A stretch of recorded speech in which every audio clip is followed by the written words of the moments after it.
नमस्कार and welcome back. तो आज हम कंपेयर करेंगे मार्केट्स के बारे में, जानेंगे निफ्टी 50 इंडियन मार्केट्स के बारे में और उनका हम कंपैरिजन करेंगे अलग अलग दूसरे देशों की मार्केट्स के साथ कि क्या जो ये कि पिछले कुछ समय से लगातार गिरावट हो रही है मार्केट में। तो अगर हम कंपेयर करेंगे दूसरे मार्केट्स को अपनी मार्केट्स के साथ तो देखेंगे कि क्या ये जो लगातार जो गिरावट है क्या हर जगह है या सिर्फ हमारी इंडियन मार्केट्स में ही आ रही है। तो इसके साथ ही हम जानेंगे कि इसके जो हैं कारण क्या हैं और इसका आगे जो है क्या हो सकता है। तो ज़्यादातर हम इस वीडियो में चार्ट्स को ही रीड करेंगे और समझेंगे कि चार्ट जो है उसके पैटर्न्स वो क्या बता रहे हैं।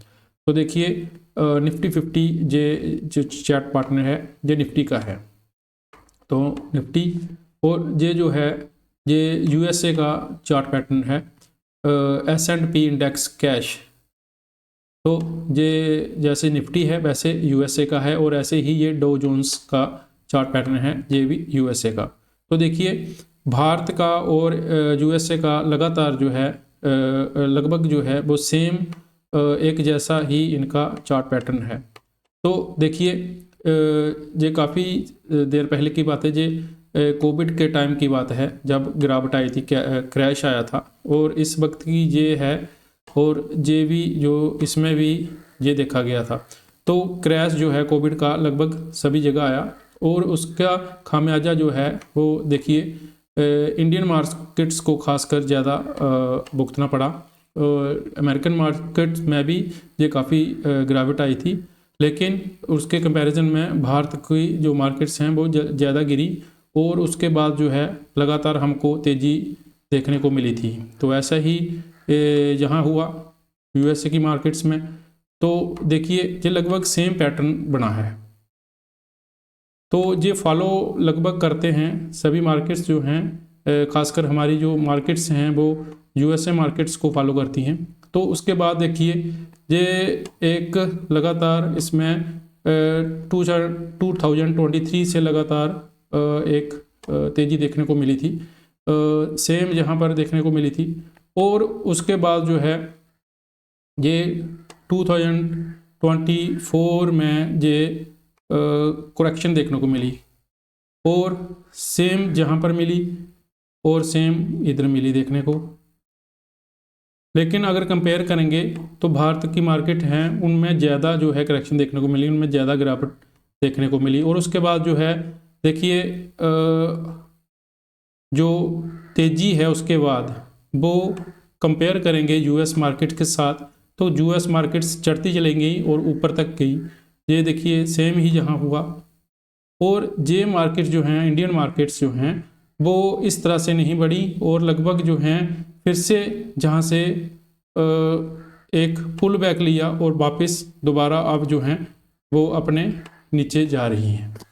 तो इस समय से जो है इंडियन मार्केट्स जो हैं इस समय से लगभग जो हैं इनके जैसा चार्ट पैटर्न नहीं फॉलो कर रही हैं।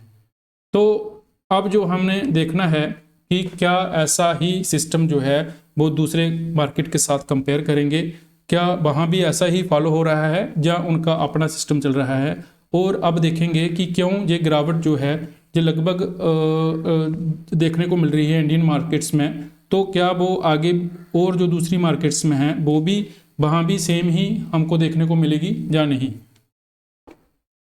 तो अब आगे हैं हम ट्रेडिंग व्यू के चार्ट पर। तो ये है निफ्टी 50 का चार्ट। तो हम देखेंगे जैसे पहला हमने देखा कि अभी जो है ये मार्केट्स जहाँ पर एक अपना गिरावट से थोड़ी जहाँ सुधरी थी, इम्प्रूवमेंट आई थी, लेकिन उसके बाद ये है लगभग अपने जो ऑल टाइम हाई जो है उस लेवल से ये दोबारा जो है अब नीचे की तरफ जा रही है। तो इसका इशारा जो है अभी ये जहाँ से फ़िलहाल हमको ये देखना मिल रहा है कि ये एक रेड कैंडल स्टिक बन रही है। तो अभी के लिए हमको ये वियरिश व्यू पॉइंट दे रही है कि शायद आगे वियर जो है लाल रंग ज़्यादा देखने को मिले और कैंडल मार्केट जो है वो डाउन जाए। लेकिन अगर हम देखें तो सेंसेक्स भी सेम ही पैटर्न फॉलो कर रहा है जैसे निफ्टी का है। तो जहाँ पर भी सेम ही जो है फॉलो हो रहा है और एक जो अपने ऑल टाइम हाई से नीचे जा रही है मार्केट्स। तो अगर हम इनका कंपैरिजन करें निक्केई के साथ, जो कि एक जापान की जो स्टॉक मार्केट है, तो देखिए जो इनका जो एक वे है जाने का रास्ता जो है वो लगभग सेम ही है, ऊपर से रेजिस्टेंस इधर और नीचे सपोर्ट। तो ये जिन बीच में ही फॉलो कर रही हैं सारी मार्केट्स, बीच में ही रेजिस्टेंस और सपोर्ट लेकर जो हैं वो ऐसे इस प्रकार से ऊपर नीचे जा रही हैं। तो देखिए जापान की मार्केट्स में काफ़ी ज़्यादा विक जो हैं वो कैंडल की देखने को मिली थी, यहाँ देखने को मिली है, इस मंथ में पीछे देखने को मिली। तो ये बड़ी बड़ी काफ़ी विक्स जो हैं इनमें बनती हैं। तो अब देखिए ये जो है जहाँ पर एक ब्रेकआउट दे रही है मार्केट जापान की, तो अब ये देखना है कि बाकी मार्केट्स जो हैं खासकर इंडिया की, यूएसए में भी थोड़ी गिरावट के लक्षण दिखाई दे रहे हैं, लेकिन जहाँ पर ये एक ब्रेकआउट दे रही है मार्केट, तो देखिए ये एक ग्रीन कैंडल के साथ ऊपर जा रही है। और ऐसे ही अगर हम देखें तो कोरियन मार्केट जो है Korea composite stock exchange KOSPI, तो इसमें भी देखें ये भी एक अपने ऑल टाइम हाई को क्रॉस कर रही है। तो लगभग इसका भी सेम ही पैटर्न है। ये 2020 में गिरावट आई, उसके बाद ये तेजी आई, फिर से गिरावट आई, और उसके बाद जो है जहाँ से इन्होंने लगातार जो है तेजी दिखाई है, तो एक बार फिर से जहाँ पर ये ब्रेकआउट दे रही है। तो अगर हम देखें दूसरी मार्केट, तो ये देखिए ये है हांग सेंग, ये ताइवान की मार्केट है। तो जहाँ पर ये एक अलग चैनल जो है ये फॉलो कर रही है, तो इसका अलग जो है चैनल है, लेकिन सभी में हमने देखा कि सभी मार्केट्स जो हैं वो अपने ऑल टाइम हाई पर, जो रेजिस्टेंस लेवल है ऑल टाइम हाई पर, वहाँ पर हैं सभी मार्केट्स लगभग। तो कोई भी मार्केट आप देख सकते हैं। तो ये है इंडोनेशिया की, तो देखिए जहाँ पर भी हमको क्या देखने को मिल रहा है, ये भी वो वाला ही सेम पैटर्न फॉलो कर रही है, ये जो जैसे निफ्टी कर रहा था, जहाँ जापान की कर रही है, जहाँ यूएसए की कर रही है। तो अब ये देखिए ये भी अपने ऑल टाइम हाई पर, जहाँ पर रेजिस्टेंस लेवल पर है, ये देखिए। तो सभी मार्केट्स जो हैं अभी जो हैं रेजिस्टेंस लेवल पर हैं सभी मार्केट्स। तो ये देखिए रेजिस्टेंस लेवल, अगर हम इनका कंपैरिजन करें निफ्टी 50 के साथ, तो ये भी रेजिस्टेंस लेवल के है, ऑल टाइम हाई और रेजिस्टेंस लेवल। तो अगर हम एक और इंडिकेटर देखें जो काफ़ी इफेक्टिव है, ये है SMA20।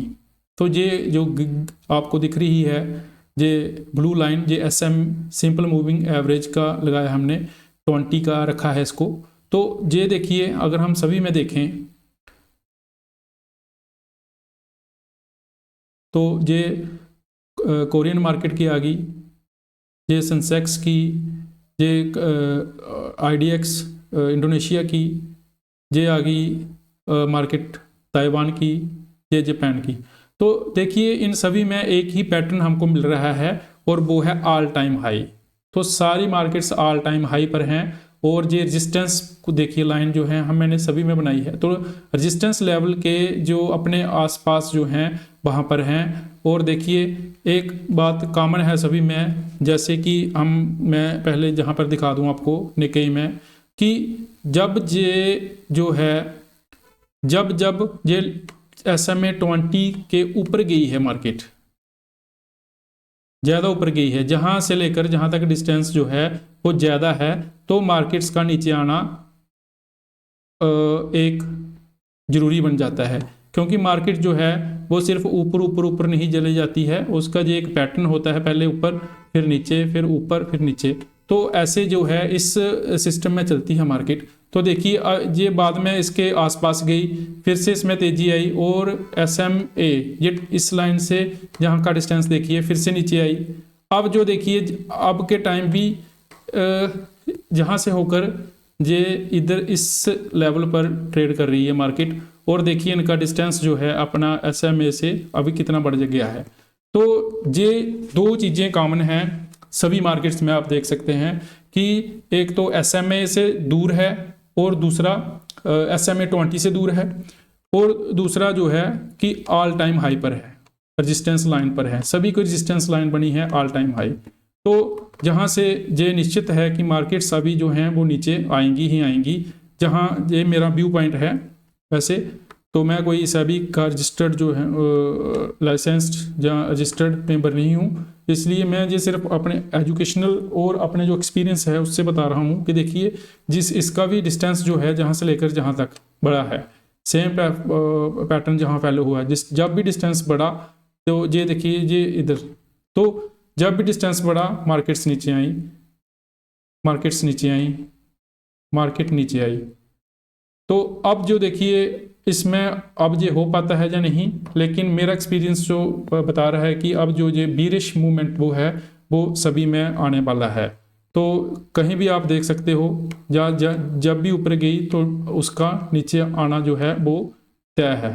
तो देखिए मार्केट ऐसे ही चलती हैं, इसमें कोई घबराने वाली या कोई ऐसी नहीं है कि जियोपॉलिटिकल टेंशन से राइज हो रही हैं, वो एक बहाने के रूप में काम करता है। तो हमने देखा था कि कोरोना के टाइम, कोविड के टाइम जो है कुछ मार्केट्स ऐसी थी जिन पर काफ़ी कम प्रभाव पड़ा था, तो वो मार्केट्स भी सर्वाइव कर रही थी उस समय और उन पर काफ़ी कम प्रभाव पड़ा। तो ऐसा नहीं है कि क्रैश आ जाएगा और बहुत बड़ा क्रैश होगा, तो थोड़े टाइम के लिए ये हो सकता है, लेकिन ऐसा नहीं है कि कोई पैनिक की स्थिति है, क्योंकि ये मार्केट का जो है प्रचलन है, मार्केट ऐसे ही काम करती है। तो उसके बाद अगर हम देखें कि निफ्टी 50, तो ये भी इस तरीके से ही काम कर रही है, इसमें कोई पैनिक वाली स्थिति अभी देखने को नहीं मिल रही। तो ये भी सेम सिचुएशन में अभी ऑल टाइम हाई है। तो ये फिलहाल अगर दूसरे मार्केट्स नीचे आएंगी तो ये भी इसका प्रभाव इस पर पड़ेगा और ये भी अपने आने वाले टाइम में कुछ करेक्शन देखने को मिल सकती है। तो ये इस लेवल तक आकर जैसे एक नई अगर ये दूसरी मार्केट्स के कंपैरिजन में ये SMA 20 के बिल्कुल पास है, वो ये दूर नहीं है, लेकिन पहले टाइम में इसने काफ़ी ज़्यादा ग्रोथ दिखाई थी, तो जिसके कारण जो है अब ये इसमें ग्रोथ पॉइंट जो है कम है। और अगर हम देखें कि आगे आने वाले टाइम में एक अगर इसमें आएगा तो ये चैनल से बाहर चला जाएगा, तो शायद एक ज़बरदस्त गिरावट के साथ इसमें तेज़ी आए और ये ज़्यादा जो लंबी बिक बने, ताकि चैनल जो है यही रहे और उसके बाद ये टकराकर जिस सपोर्ट लेकर ऊपर चले जाएं। तो ये लगभग सभी मार्केट्स में ऐसा होने वाला है, ऐसा दिख रहा है। तो ये था आज के लिए हमारा अलग अलग मार्केट्स के बारे में विश्लेषण। अगर ये वीडियो आपको पसंद आए तो इसको चैनल को कृपया सब्सक्राइब करें। धन्यवाद।